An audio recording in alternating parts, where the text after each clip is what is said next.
Hello. Today I'd like to start a project that is very dear to me. The project is simple. I'd like to discuss the books that I read. Of late, I've been discussing certain articles, certain strategies, etc. But this is one project which is very, very dear to me. One, because when I read books, I always feel that I am having certain takeaways which are very different, nuanced from what the author gives. And when I discuss the books with my friends, I do understand that I am having a slightly different perspective at the way I'm seeing the book. So I thought, why not I share it? So in that so as a part of that process, I thought, okay, let me do certain videos on the books I read. So first, I'm not an avid reader in the sense that I don't read a great number of books, but I'm very choosy. But when I choose a book, I read it very thoroughly, I dig very deeply, and I revise it over a period of time so that every time I revise, I get fresh meanings or fresh inferences from the same paras. So I'm choosy, and those choosy books I want to discuss with you, and I'd like to give my own perspective. Let's see how it goes, which is why I named this project or else for this particular book as My Atomic Habits. I didn't say Atomic Habits per se, because Atomic Habits, as you know, is written by James Clear. So My Atomic Habits is about my interpretation about this book called Atomic Habits. So let's start with My Atomic Habits. Today's video is very brief. I've read about half of the book, but I'd like to go through the book in a phased manner, like first introduction in one video, then the first three chunks in one video, next three chunks in one video. So I'm planning to do like that. Let's see how it goes. For now, I'd like to just brief the introduction and what are my takeaways from the introduction. So this is the introduction, and this is the most inspiring thing that I liked in the entire introduction. In a certain part of the introduction, he says, if you really want to write, he quotes Naval Levkant, okay, and he says, if you really want to write a book, you should become a one. You should become one. To write a great book, you should become one. So he's setting the bar too high for himself. So I thought, okay, let me just examine whether he really became a book or else does he really have something great to tell to the world. Given the rave reviews for this book, I thought, of course, he should be having something very big. So, but I try to have my own independent opinion. And let's see let me explain what I liked in the first chapter. So, this is what I liked. The chapter is quite simple. First, he has some very, very serious injury, because of which, very serious injury, he falls some 2 to 3 years backward, and he attends a new university called Denison University. And in this university, he restarts life in a way, we should say that. And and in this process, he to keep at pace with his life, he slowly starts working on himself, and he evolves certain processes which he thinks has helped me in a great way, and he keeps on refining those processes and builds a system out of those processes, which is presented in the book called Atomic Habits. So all of that began in the aftermath of his injury. So he explains that injury, and he explains the initial days, okay, and how he started, etc. So that's basically very brief thing about the first chapter. So what I liked in the first chapter is this particular phrase. You see, he really feels goes very much back in his life. 2 to 3 years is a very big deal. So at one point he writes this one particular line which I liked a lot. He says, despite my lackluster high school career, I still believed that I could become a great player. And I knew that if things were going to improve, I was the one responsible for making it happen. Going few other lines, what you would understand is that first he had a lot of faith in himself that come what may, whatever be the situation right now, how pathetic it may be, if I take the right steps over a period of time, certainly my life is going to improve. it certainly is not going to be in the way which is right now. So when you have that positive attitude towards your life, that if I do the right things in a consistent way, definitely my life is going to improve. I think that gives a big push, because what we see basically is I live in a field where there are a number of failures. Many just get dejected with life, thinking that life is over, or else okay, somehow I have to settle with some mediocre careers. But if they are able to reflect upon what they have gained in the process, say UPSC, I think one can definitely do very big in one's life despite the failures, if at all they had in the UPSC prep. This sort of belief in oneself, that belief in your own efforts, number one, and number two, that you are responsible for your own thing, whether you become a success in your life or a flop show, you are responsible. And by doing the right things, you'll be able to make something out of your life. I think that belief is a very good thing, and I think this guy has got it deeply embedded. So if you think through this line, the same belief keeps on recurring several times in his life.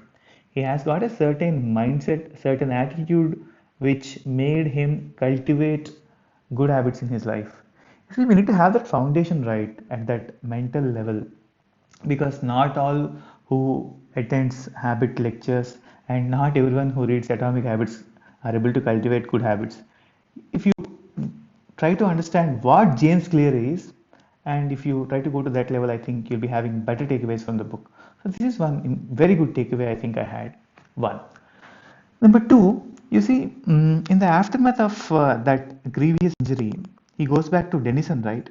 This is one place I think where he got a lot of solitude. He got cut off from the life, no old friends, okay, and even here too he'll be undergoing a sort of this, right, some sort of inferiority, whatever you call it. Many times I find people with a certain level of inferiority that they think they are at a relative disadvantage, but what I see is they are at a great advantage, because the so-called people with extroverts spend a lot of time in mingling with others, and they do less work upon themselves, whereas introverts or people with a certain level of inferiority complex have got a lot of time to work on themselves. And what you are in your life is fundamentally a product of how clearly, elegantly, deeply you work on yourself. I think this guy has got a lot of solitude, number one, upon which he capitalized very, very well. He was working on himself, and you see, what I liked most in him was the way he worked on himself. So, how did he work on himself? You see, each of us want to work on ourselves.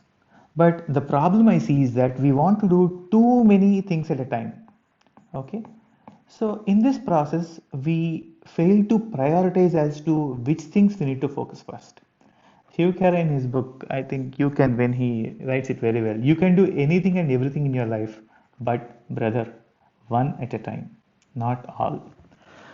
That I found in him. You see, before building his what you call building of habits, he laid a very good foundation. He understood that there are certain habits which are more important than other habits. And if you want to cultivate superior habits, your foundational habits should be very, very right. Knowingly or unknowingly, he began working on his sleep habits first. Okay, sleep. Next, his gym habits. Next is food habits. You see, this sets the entire foundation right for you, because when you know very clearly that I am going to wake up at this time, sleep at this time, you know how many hours you have in a day and what time you need to be allocating for each habit or each thing that you want to do in your life. He says that while my other friends were chilling out, they were playing video games, I focused on these habits first.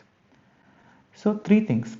One, taking solitude and working on yourself, number one, and finding out what habits you need to prioritize first, number two, and very sincerely sticking to those habits come what may.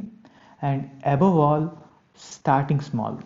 He wanted to do big things, but he started small. So when he got his foundation right, upon this framework, okay, he could build up other habits. And what are the habits that he could build, and what is the framework that he used to build habits? We'll read as a part of the next chapters. But this particular flow, I think, has helped him greatly, and that clarity has helped him greatly. Okay, so this is one takeaway that each of us can have. I think having solitude, working on oneself, knowing what to prioritize, starting small. Most of us fail to build a sustainable plank of habits because we either overdo or we mix it with other habits, like we want to do everything. You see, we have limited time, so I think it's better to focus on few things rather than wanting to do everything in life. Okay, and most importantly, this is my other biggest takeaway from the chapter, which is, you see, since he was following this framework, since he was doing one at a time, he knew very clearly how he was growing. If one day he failed, he could understand why he failed. One day, if he could succeed, he could. So, for everything, he was able to reason well with his life. So if he grew, he knew why he grew. If he failed, he knew why he failed. What habits helped him grow? What habits made him fail? He had a very clear assessment of himself. I think this is very, very, very, very important because I think from my own perspective, I have an good example. You see, in my engineering, I used to be a guy who used to be very regular with my diary. I used to work on myself very deeply. I used to be with myself most of the time. I used to plan thoroughly. But I wasn't so social. I was goal oriented, etc. Totally goal oriented. I thought I should grow social over a period of time. So, definitely, there's a trade off. If you want solitude, then definitely you cannot be completely social. If you want to be very social, you need to reduce, or you need to compromise to a certain extent on your solitude. So while I was making this transition, okay, I think I went to the extremes. From an introvert guy, I went to the extremes of being trying to be an extrovert, and in this process, I lost certain very foundational habits that made me, especially the one like writing a diary, planning myself, planning my conversation, planning my day, etc. So I lost those very, very foundational habits, and upon retrospection, I feel that I lost a great deal because I lost certain habits which made me, and a part of me that enabled me at one point of time to do big things in life. So it took me a lot of time to come back these habits again, and I could come back only when I could realize that I lost these habits. Most of times we do not even realize what we are losing. So if you grow in a particular framework, and if you are very clear on what is helping you and what are non-negotiable, you can have a consistency of growth in your life. There are few books on Kalam, etc. What I observed in these very great people is that they are completely non-negotiable with certain habits, like having a walk, writing a diary. Those are very tiny habits, but they have a lot of impact on your overall structure of the day and your overall aura, etc. So I think he had this quality of, okay, prioritizing and sticking to the important goals. These are few things, few takeaways which he did not explicitly write in the book, but I think these help him to be what he is right now. These are some takeaways from this chapter. From the next chapter, we'll have a more detailed discussion. Chalo.